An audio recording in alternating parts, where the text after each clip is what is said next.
에스더 1장과 2장은 시간의 차이가 조금 있습니다. 아하수에로 왕이 전임 왕의 복수를 위해서 전쟁을 계획했고 또 그 전쟁을 위해서 무려 6개월간 잔치를 베풀었습니다. 그리고 그 잔치 와중에 왕후 와스디를 패하는 일이 생기죠. 바로 그 이야기가 지난 에스더 1장의 이야기였습니다. 2장은 그 이후 4년이라고 하는 시간이 흐른 뒤의 이야기입니다. 이 기간 아하수에로 왕은 이제 그리스와의 전쟁을 치르죠. 그리스군은 도저히 육지에서는 이 페르시아 군대를 이길 수 없다고 판단했기 때문에 아테네 시를 완전히 비우고 모두가 철수하는 아주 유명한 작전을 구사합니다. 그리고 페르시아 군대는 아테네에 무혈 입성해서 그 아테네 전체를 불태우고 약탈했고, 그리고 그 모습을 지켜보던 이제 그리스군이 페르시아 군대가 배를 타고 살라미스로 왔을 때 강한 해군력을 바탕으로 페르시아군을 몰살시킵니다. 결론적으로는 이 아하수에로의 페르시아가 대패하는 그런 결과를 맞이하게 되지요. 오늘 본문 1절 말씀에 그 후에 라는 말은 바로 이런 많은 일들을 다 포함한 말입니다. 그 후에. 자, 1절 말씀을 함께 읽어보겠습니다. 시작. 그 후에 아하수에로 왕의 노가 그침에 와스디와 그가 행한 일과 그에 대하여 내린 조서를 생각하거늘. 뭘 생각했을까요? 아하수에로 왕이 그때 내렸던 조서에 대해서 좀 깊이 생각을 해봤다, 이런 표현인데, 전쟁에서 대패했더니 아하수에로 왕이 굉장히 지금 의기소침해 있는 상태입니다. 마음도 너무나 공허했겠죠. 그 순간에 4년 전에 폐위시켰던 왕비가 갑자기 생각났어요. 그때 술을 마시고 또 신하들의 그런 조언에 따라서 그렇게까지 할 일은 아니었던 것 같은데, 왕비가 성격이 좀 이상해서 그렇지 그래도 좀 괜찮은 부인이었는데 내가 왜 그랬을까라는 어떤 그런 일종의 그런 후회를 하고 있는 겁니다. 하지만 이제 당시 내렸던 조서를 되돌릴 수가 없죠. 왕의 법은 법이니까요. 그러니까 이러지도 못하고 저러지도 못하는 참 공허한 마음 가운데 힘든 시기를 이 아하수에로 왕이 보내고 있었습니다. 그때 이제 신하들이 또 다른 제언을 한 가지 합니다. 2절에서 4절의 말씀입니다. 시작. 왕의 측근 신하들이 아뢰되 왕은 왕을 위하여 아리따운 처녀들을 구하게 하시되 전국 각 지방의 관리를 명령하여 아리따운 처녀들 다 도성 수산으로 모아 후궁으로 들여 궁녀를 주관하는 내시 해계의 손에 맡겨 그 몸을 정결하게 하는 물품을 주게 하시고 왕의 눈에 아름다운 처녀를 와스드 대신 왕으로 삼으소서 하니 왕이 그 말을 좋게 여겨 그대로 행하니라. 그럼 과거에 미스 코리아 대회가 있었죠. 참 유명했습니다. 저도 어릴 때 참 그것을 놓치지 않고 지켜봤던 그런 기억이 있어요. 텔레비전 생중계할 정도로 인기가 있었습니다. 지금은 그런 일이 있을 수가 없는 시대죠. 근데 이 미스 코리아 대회가 그 당시에 보면 외모만이 아니라 이렇게 말하는 화법이라든지 제스처라든지 걷는 모습이라든지 또 풍기는 분위기라든지 이런 모든 것을 종합해서 평가했었어요. 그래서 옛날에는 여러분 어릴 때 굉장히 예쁜 우리 특별히 여자아이들이 있으면 나가라 그랬어요. 너 커서 미스 코리아 나가도 되겠다. 또 실제 그런 얘기들을 많이 했습니다. 너 미스 코리아 나가라. 그러니까 예쁘기도 하고 노래도 잘하고 막 끼가 있으면 그런 일들이, 그런 얘기가 일반화되었던 그런 우리 과거의 시대가 있었습니다. 그런데 크리스천 자매들은요 그게 쉽지가 않았어요. 교회에서도 그런 얘기들이 있었어요. 근데 이 지향하는 가치가 맞지 않다 보니까 기회가 있어도 미스 코리아 대회에 나간다는 게 이 교회 다니는 자매들한테는 굉장히 부딪히는 그런 문제였습니다. 나가더라도 나갔던 분들도 있었어요. 근데 신앙이 있는 사람이 그 자리에 나가서 얼마나 불편했을까요? 그렇죠? 참 불편한 자리일 수밖에 없었어요. 여기도 이렇게 보시면 과거에 미스 코리아 나가셨을 법한 분들이 있으십니다. 그런데 만약 나갔다면 얼마나 믿음과 부딪혀서 힘들었을까라는 생각을 하게 돼요. 자, 바로 그런 자리에 에스더가 끌려 나가게 돼요. 여러분, 우리는 그 자리를 거부하지 않았던 에스더를 비판해야 할까요? 아니면 그렇게 해서라도 뒷일을 도모하는 에스더를 응원해야 할까요? 이 질문은 우리 인생살이에서 항상 부딪힐 수밖에 없는 질문이에요. 자, 5절에서 7절 말씀입니다. 시작. 도성 수산에 한 유다인이 있으니 이름은 모르드게라. 그는 베냐민 자손이니 기스의 증손이요 시므이의 손자요 야일의 아들이라. 전에 바벨론 왕 느부갓네살이 예루살렘에서 유다 왕 여고냐와 백성을 사로잡아 갈 때에 모르드게도 함께 사로잡혔더라. 그의 삼촌의 딸 하다사 곧 에스더는 부모가 없었으나 용모가 곱고 아리따운 처녀라. 그의 부모가 죽은 후에 모르드게가 자기 딸같이 양육하더라. 예, 이제 오늘 본문에 드디어 모르드게의 본격적인 등장을 기록하고 있습니다. 이 모르드게의 족보가 기스라고 하는 사람까지 올라가죠. 그러니까 모르드게는 베냐민 지파의 후손이다라고 하는 얘기예요. 즉 사울 왕과도 아주 밀접하게 관련이 있습니다. 모르드게의 부모나 혹은 조부모가 BC 597년 유다 왕이었던 여고냐 또는 여호야긴이라고 불리는 그 왕과 함께 바벨론 왕 느부갓네살의 포로로 잡혀옵니다. 오늘 본문에 모르드게도 함께 사로잡혔더라라고 표현되어 있지만 아마도 그의 부모나 조부모였을 겁니다. 모르드게의 삶을 규정하는 정체성은 처음부터 포로였다는 거예요. 모르드게는 태어날 때부터 자기는 포로였어요. 그 후로 100년이 흘렀지만 잡혀온 시기로부터 모르드게는 태어날 때부터 포로였지만 여전히 동화되지 않고 신앙을 잘 지키고 있었습니다. 참 놀라운 일입니다. 기스는 사울의 아버지고 또 여러분 에스더 후에 이제 후반부에 보면 유다인을 다 죽이려고 했던 하만이라고 하는 사람이 나오죠. 그 하만을 아각 사람이라고 에스더가 소개해요. 아각은 사무엘상 15장에서 아말렉 왕이었고 사울과 전쟁을 치른 사울과 원수 사이였습니다. 그러니까 여전히 그 대칭이 이 에스더서에도 등장하고 있어요. 모르드게는 집에서 하나님을 신실하게 섬기는 사람이었고 일터였던 궁에서는 페르시아 제국에 충성하는 신하였습니다. 우리는 오늘 이 사실을 옳다, 그게 그르다 이렇게까지는 아니더라도 오늘 본문을 통해서 한번 생각해 보려고 해요. 오늘 설교 내내 여러분 우리 안에 해보아야 하는 질문이 이것입니다. 왜냐하면 특별히 크리스찬 군인들의 삶이 또한 이러하기 때문이에요. 교회에서는 우리가 예배 드릴 때 신실한 신앙인이지만 부대에서는 철저한 신앙인이기보다는 군인에 더욱 가깝습니다. 이게 우리 MCF 회원들의 고민이죠. 오늘 에스더서 2장을 읽으면서 저희들이 정답은 아니더라도 우리에게 분명 생각할 수 있는 어떤 소스를 이 에스더 2장이 주고 있습니다. 하지만 일단 결론부터 말하기 전에 먼저 한 가지 언급하고 싶은 것은 모르드게도 그렇고 에스더도 그랬듯이 우리에게도 어느 날 나의 삶을 규정하는 그런 두 세계 가운데 하나를 선택해야 하는 날이 반드시 옵니다. 어느 한편에 내가 치우쳐 살고 있다 하더라도 그 둘 중에 하나를 선택해야 되는 날이 반드시 오게 되어 있어요. 아무리 세상의 것을 붙들고 살아도 하나님 안에서 선택해야 할 날이 옵니다. 끝까지 안 오더라도 죽음 앞에서라도 오게 되어 있습니다. 그러면 우린 선택해야 됩니다. 그것이 성경에 나오는 모든 믿음의 사람들의 선택의 이야기였습니다. 자, 오늘 본문 7절은 또 한 명의 주인공 에스더를 소개합니다. 자, 에스더는 그야말로 슬픔이 가득할 수밖에 없는 그런 아이예요. 하나님이 그의 부모를 이미 일찍이 데려가셨습니다. 내가 왜 고아가 됐습니까? 이런 것을 따질 겨를도 없었어요. 포로의 나라에서 고아의 신세로 태어났습니다.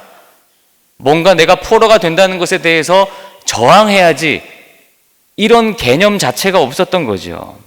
자신에게 벌어진 뼈아픈 현실들에 어떠한 저항도 할 수 없었어요. 그런데 참 놀라운 것은 삼촌의 손에서 자라면서도 이 에스더가 몸과 마음이, 정서가 너무도 건강했다고 하는 점이에요. 왕후가 돼야 하는데, 여러분, 왕후가 외모만 뛰어나다고 되는 게 아닙니다. 누가 봐도 모든 면에서 훌륭해야 당연히 왕후가 될 수 있어요. 딸을 키워보니까 딸은 아빠의 사랑을 먹고 자라는 것 같아요. 그런데 에스더는 아빠도 없었고 엄마도 없었습니다. 여러분, 신앙이라는 것은 에스더의 그런 많은 아픔과 부족함 속에서도 에스더를 지켜준 유일한 힘이었어요. 살면서 고난이 없는 사람이 어디 있습니까? 아픔과 상처, 실패가 없는 사람은 없습니다. 그러나 하나님의 함께 하심은 그런 모든 어려운 여건 속에서도 구김없는 삶을 가능하게 만듭니다. 그런 아픔들이 하나님 때문에 오히려 우리의 인생을 더욱 가치 있고 돋보이게 만드는 것입니다. 왜냐하면 하나님이 계시기 때문입니다. 그러니 여러분, 힘내십시오. 하나님이 함께하고 계십니다. 8절에서 11절 말씀을 읽어봅니다. 읽습니다. 시작. 왕의 조서와 명령이 반포됨에 처녀들이 도성 수산에 많이 모여 해계 수하에 나아갈 때에 에스더도 왕궁으로 이끌려가서 궁녀를 주관하는 해계의 수하에 속하니 해계가 이 처녀를 좋게 보고 은혜를 베풀어 몸을 정결하게 할 물품과 일용품을 곧 주며 또 왕궁에서 의뢰주는 7 궁녀를 주고 에스더와 그 궁녀들을 후궁 아름다운 처소로 옮기더라. 에스더가 자기의 민족과 종족을 말하지 아니하니 이는 모르드게가 명령하여 말하지 말라 하였음이라. 모르드게가 날마다 후궁들 앞으로 왕래하며 에스더의 안부와 어떻게 될지를 알고자 하였더라. 다른 처녀들은 이렇게 모여서 갔다고 되어 있는데 에스더는 이끌려갔다 이렇게 표현돼요. 또 에스더는 해계라고 하는 그 내시의 눈에 좋게 보였다. 그리고 은혜를 입었다. 일반적인 상식으로는 불가능한 일이죠.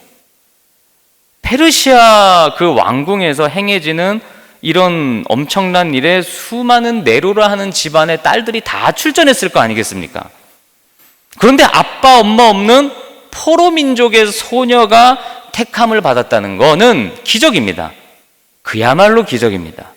여기서 뽑히지 않으면, 쭉 불려왔는데 거기서 뽑히지 않으면 일평생 후궁에서 살아야 돼요. 그게 고대 제국의 형편이었습니다. 그러니 에스더가 선택됐다는 게 무슨 이유로 설명이 가능할까요? 그 행사를 주관했던 사람들 중에 한 명이 한두 가지만 물어봤어도 안 될 일이에요. 내 부모가 누구냐? 너 어느 민족 사람이냐? 평소라면 매우 중요하게 생각했을 그런 조건들을 아무도 묻지 않았습니다. 여러분, 어떻게 해계의 눈에 에스더가 좋게 보였을까요? 해계는 에스더에게 각종 혜택을 지원합니다. 참 이거 말씀으로밖에 설명이 안 되는 것 같아요. 에스더 4장 14절에 보면 이때를 위함이 아닌지 누가 알겠느냐라는 본문이 나오는데 모르드게가 그런 말을 했어요. 하나님은 유다 백성들을 해칠 그 악한 계획을 다 아시고 미리 에스더가 왕비가 되게 하시며 악한 계획을 없앨 준비를 하셨다는 거죠. 이거는 조상들도 몰랐고 에스더의 죽은 부모도 모르고 삼촌인 모르드게도 모르고 당연히 에스더도 모르고 오직 하나님의 마음속에만 있는 계획이었습니다. 그렇기 때문에 여러분, 우리도 때로는 인생의 구비구비를 만날 때 너무 낙담하지 않아야 하는 것은 나도 모르는 나의 인생의 계획이 하나님의 마음속에 있기 때문입니다. 하나님의 마음속에만 있는 그 계획을 믿고 믿음으로 살아가는 것, 이것이 신앙생활입니다. 여러분, 신앙생활하면서 그런 하나님의 계획을 믿지 않으면 우리의 신앙생활이 늘 초라해질 수밖에 없어요. 온갖 문제를 만날 때마다, 어떤 일을 만날 때마다 바르게 해석하고 또는 견디지 못하고 그저 불평하고 대충 신앙생활하는, 바르게 알지 못하는 그런 썬데이 크리스천이 되고 말죠. 여러분, 하나님의 마음속에 있는 그 계획을 오늘 바라보고 믿는 시간이 되시기를 주님의 이름으로 축원합니다. 16절에서 18절 말씀입니다. 16절에서 18절입니다. 시작. 아하수에로 왕 제7년 10월 곧 데베돌에 에스더가 왕궁에 인도되어 들어가서 왕 앞에 나가니 왕이 모든 여자보다 에스더를 더 사랑하므로 그가 모든 처녀보다 왕 앞에 더 은총을 얻은지라. 왕이 그의 머리에 관을 씌우고 와스디를 대신하여 왕으로 삼은 후에 왕이 크게 잔치를 베푸니 이는 에스더를 위한 잔치라.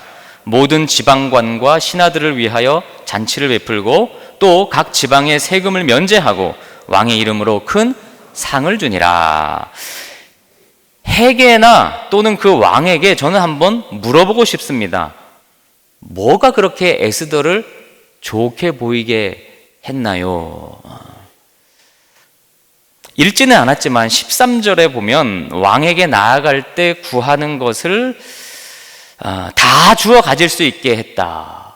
얼마나 그가 좋게 보였으면 에스더에게 모든 것을, 에스더가 원하는 것을 다 줘서 갖게 했을까요? 근데 저도 그런 질문을 받아요. 성도님들이 그 결혼할 때 사모님의 어떤 면이 좋았냐고 물어보면 진짜 대답할 말이 없습니다. 그런 말은 안 물어보셨으면 좋겠어요. 그냥 좋았던 거지 무슨 외모나 성격 그런 거가 별로 이렇게 돋보이지 않았어요. 그냥 좋았어요. 그러니까 그거는 하나님이 주신 뭐예요? 마음인 거죠. 그냥 좋은 거예요. 그러니까 우연이 아닌 겁니다. 보이지 않는 하나님의 큰 손이 항상 운행하신다는 그런 사실만을 우리가 알 수 있을 뿐이죠. 만약 4년 전에 에스더 1장이 있을 때죠. 그러니까 4년 전이죠. 그때 왕비를 뽑았더라면 에스더는 결코 대상에 들지 못했을 거예요. 딱 이때가 하나님의 때였습니다. 에스더는 드디어 아하수에로의 왕후가 됩니다. 자, 여러분, 이 장면을 어떻게 이해하고 바라보시는지요? 우리가 에스더서를 읽을 때는 굉장히 에스더서에 정치적인 이야기들이 등장하기 때문에 우리가 살면서 부딪히는 여러 가지 문제들을 함께 고민할 수 있는 좋은 이야기들을 제공해 줍니다. 혹자는 그렇게 말합니다. 에스더가 이 상황을 거부했어야 된다. 여러분, 그렇게 얘기하는 크리스찬들, 또 학자들, 여성학자들 많습니다. 왜 에스더가 여기서 이거에 참여했느냐? 거절해야 된다. 왕이 여자들을 마음대로 농락하고 고르는 그런 얼토당토한 자리에 나가는 거, 그거 신앙인이 하지 말았어야 된다. 오늘 설교를 제가 처음 시작하면서 했던 그 질문이에요. 여러분 한번 답을 해보세요. 많은 성경 해석가들은 에스더와 다니엘을 비교합니다. 더 나가서 요셉과도 비교합니다. 에스더보다 1000년 앞서 이집트 파라오의 총리로 등극한 요셉이 어떻게 살았느냐? 에스더 시대보다 몇십 년 전이죠. 다리우스 1세가 다스리던 페르시아 궁에서 요셉과 비슷한 위치까지 올라간 다니엘이 어떠했느냐? 다니엘과 세 친구는 제국의 그런 교묘한 명령에 맞서 왕의 음식을 먹지 않겠다고 선언함으로써 신앙을 지켰습니다. 죽으리라고 하는 위협 앞에서도 절하지 않았습니다. 그런 가운데 하나님이 보호해 주셨어요. 죽음을 각오했더니 사자굴에서도 건져주셨어요. 그런데 반면 에스더는 겉으로 보기에 페르시아에 완전히 동화됐죠. 이름도 페르시아식으로 다 바꾸고 왕의 어쩌면 성적 대상에 지나지 않는 왕후가 되는 것에 기꺼이 자기의 삶을 던졌어요. 물론 기꺼이 나갔다는 것은 약간 어폐가 있습니다. 에스더는 자기의 상황을 통제할 수 없었던 그런 시대에 살았기 때문에 모르드게의 말에 따라 자신이 하나님을 버릴 수 없는 유다인임을 에스더는 숨겼습니다. 죽음을 각오했던 다니엘과 다르게 속인 거죠. 거짓말한 거죠. 결국 이교도의 수하였던 아하수에로 왕과 결혼까지 했습니다. 여러분, 다니엘처럼 하는 것이 맞습니까? 에스더처럼 하는 것이 맞습니까? 그 질문에 답을 할 수 있을지 모르겠지만 이제 우리는 나의 이야기로 넘어와야 합니다. 이것은 다니엘이나 에스더의 이야기가 아니고 나의 이야기입니다. 우리도 수많은 그런 유혹과 선택의 상황 속에서 매일을 살아갑니다. 만약 그런 상황을 전혀 만나지 않는다면 아마 여러분들은 여러분의 삶의 신앙생활이 실제가 아닐 것입니다.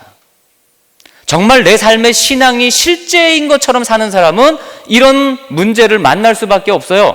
왜냐하면 우리의 신앙은 늘 세상과 부딪히기 때문이죠. 그래서 이렇게 해야 될지 저렇게 해야 될지 갈등이 많을 수밖에 없습니다. 말씀대로 살려고 하는 사람은. 회사에서, 부대에서, 또 아파트 주민들 사이에서 인정하고 적응하고 살아가기 위해 신앙을 적절하게 숨기면서 살아가는 게 여러분 괜찮은 일인가요? 어쩌면 모르드게와 에스더는 이미 악한 페르시아 제국과 타협한 그런 불신앙인들은 아닌가요? 미래를 기약하며 이렇게 참고 거기에 동화되는 것이 맞는 것인가요? 여러분 영화나 소설을 읽어봐도 항상 이런 일들이 자주 나오죠. 당장 결단하고 나가야 된다. 아니다. 훗날을 도모하고 지금은 참아야 된다. 이것도 하나님의 뜻이라고 하고 지금 당장 나가서 싸워야지. 이게 하나님의 뜻이야. 아니야. 지금은 참고 기다리고 숨기고 있는 게 하나님의 뜻이야. 저도 정답은 모르겠습니다. 분명 상황마다 또 처지마다 하나님의 적절한 개입이 다 다양하게 있을 겁니다. 그렇게 사실 우리는 어느 누구에게도 너 이렇게 살아 저렇게 살아 말할 수 없어요. 다 나름대로의 신앙이 처한 현실과 그런 상황들이 다 다릅니다. 그러니까 내가 그 입장이 되어보지 않고는 함부로 말할 수 없는 거죠. 살다 보면 때론 숨기지 않고 드러내야 할 때가 있습니다. 반드시 있습니다. 그럴 때가. 또 반면에 때로는 숨기거나 쟁여두어야 할 때도 있습니다. 이제 모르드게와 에스더도 후반부로 가면 갈수록 드러내고 철저하게 목숨 걸고 순종해야 할 순간이 옵니다. 그러니까 언제나 순종의 기회는 있어요. 그때를 놓치면 안 됩니다. 하나님은 우리의 부족하고 때로는 추한 결정과 선택과 숨기는 상황 속에서도 언제나 일하고 계시고 언제나 그 가운데 당신의 뜻을 진행하십니다. 근데 분명한 한 가지가 있어요. 에스더는 일단 지금 현재는 선택의 여지가 없었죠. 근데 저와 여러분은 선택의 여지가 있습니다. 그래서 혹 책임을 면하지 못할 수도 있어요. 하나님의 일하심을 기대하면서도 우리는 항상 바른 선택 가운데 살아가야 합니다. 에스더를 오늘 읽고 있는 저와 여러분에게 하나님께서 용기와 함께 준행할 수 있는 힘을 주시기를 기도드립니다. 우리에게 그런 용기가 필요할 것 같아요. 자, 오늘 아까 읽지 않았던 2장의 마지막 부분인 19절에서 23절을 한번 읽어보도록 하겠습니다. 읽습니다. 시작. 처녀들을 다시 모을 때에는 모르드게가 대궐문에 앉았더라. 에스더는 모르드게가 명령한 대로 그 종족과 민족을 말하지 아니하니 그가 모르드게의 명령을 양육받을 때와 같이 따름이더라. 모르드게가 대궐문에 앉았을 때에 문을 지키던 왕의 내시 빅단과 데레스 두 사람이 원한을 품고 아수에로 왕을 암살하려는 음모를 꾸미는 것을 모르드게가 알고 왕후 에스더에게 알리니 에스더가 모르드게의 이름으로 왕에게 아뢰는지라 조사하여 실증을 얻었으므로 두 사람을 나무에 달고 그 일을 왕 앞에서 궁중리에 기록하니라. 2장을 마무리하면서 아주 짧은 한 가지 사건을 기록하고 있어요. 모르드게가 영모의 실마리를 들었습니다. 그저 우연히 듣게 된 것일까요? 또 에스더가 그 모르드게의 이름을 거론하며 왕에게 이 영모를 말한 것도 우연일까요? 또 모르드게가 결국 이 영모를 막았는데 왕이 그것을 잊어버리고 모르드게에게 아무런 상을 내리지 않았어요. 우연일까요? 저 같으면 아무것도 안 해주는 왕이 참 억울하고 그랬을 것 같은데 하나님은 모르드게로 하여금 기다리게 하셨습니다. 왜 기다리게 하셨는지는 이제 뒤로 넘어가면 우리가 알 수 있어요. 하나님이 상도 빨리 주시고 기도 응답도 빨리 해주시면 참 좋겠습니다. 저도 늘 그것을 고대하며 매일매일 살아가고 그런 생각하면서 기도합니다. 하나님 빨리 응답해 주시면 좋겠습니다. 때로는 늦게 인도하시는 것 같아 상황이 더 어려워지는 것 같기도 해요. 하나님이 몰라서 그러시는지 아니면 관심이 없으신 건지 참 속상할 때도 있습니다. 그러나 이 에스더서를 읽으면서 좀 깨닫게 됩니다. 하나님은 절대 모르고 계시지 않습니다. 알고 계십니다. 다만 하나님의 가슴 속에 있는 더 웅대하고 더 정확하고 더 좋은 계획에 의해 연기된 것 뿐이었습니다. 바로 모르드게가 그런 상황에 직면했어요. 하나님은 절대로 실수하는 분이 아니셔요. 믿으십니까? 여러분, 성경을 읽으며 한 가지 깨닫는 사실이 또 있어요. 하나님의 마음속에 있는 계획이 나에게 실행될 때 그것이 항상 우리를 행복하고 편안하게 해주는 것은 결코 아니라는 것을 성경을 잘 아는 분들은 아실 겁니다. 성경의 가치관을 따르는 분이라면 누구나 그 사실을 아시리라 생각합니다. 하지만 확실한 게 있습니다. 내가 사망의 음침한 골짜기를 다닐지라도 우리 주님께서 함께 하신다고 하는 사실입니다. 그리고 나의 인생은 하나님의 마음속에만 있는 하나님만 아시는 그 길로 가게 되어 있습니다.